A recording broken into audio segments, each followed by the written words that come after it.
आमच्या उल्हास माझा न्यूज चॅनलला सबस्क्राईब करा, बेल आयकॉन दाबा आणि पहा उल्हास माझाच्या बातम्या सर्वात आधी आपल्या मोबाईल स्क्रीनवर. केडीएमसीच्या टिटवाळ्यातील प्रसूतिगृहात महिला रुग्णासह रुग्णवाहिका मिळण्यास 5 तासाचा विलंब.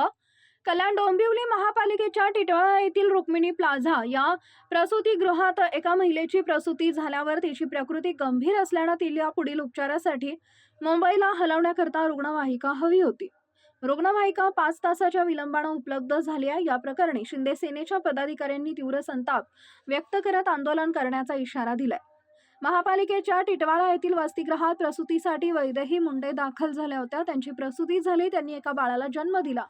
त्यांच्या बाळाची प्रकृती ठीक नसल्याने बाळाला उपचारासाठी महापालिकेच्या डोंबिवलीतील शास्त्रीनगर रुग्णालयात हलवण्यात आले.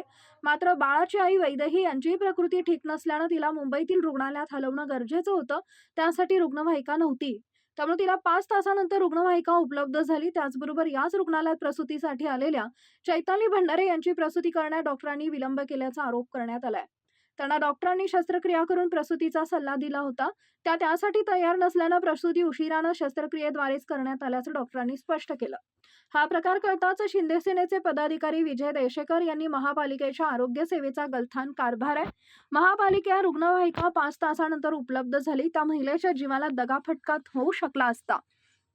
महापालिकेनं आरोग्य सेवा वेळीच सुधारली नाही तर आंदोलन करण्याचा इशारा विजय देशेकर यांनी महापालिका प्रशासनाला दिलाय. आणखीन एक वैदेही मुंडे म्हणून पेशंटची तिथं परिस्थिती एवढी गंभीर आहे की त्या डिलिव्हरी झालेल्या ताई आहेत. त्यांच्या मुलाला काही हे होतं म्हणून त्याला ॲम्ब्युलन्समध्ये शास्त्रीनगरला नेलं आणि ह्या सिरियस आहेत, अतिशय सिरियस आहेत, म्हणजे अक्षरशः तळमळत आहेत आणि यांना श्वास घेता येत नाही, काय नाही. आणि यांना असं झालं आहे की ॲम्ब्युलन्स हे सकाळपासून सांगतायत पण ॲम्ब्युलन्स जी गेली आहे तीच ॲम्ब्युलन्स अजून डोंबिवलीवरनं आलेली नाही. इथे 2 ॲम्ब्युलन्स आहेत पण त्यातली एक ॲम्ब्युलन्स 15 ते 20 दिवस झाले बंद आहे, दुरुस्तीला दिली आहे. 15-20 दिवस कुठले यायला लागतात आणि इमर्जन्सीसाठी तुम्ही हे लोक काय करतायत.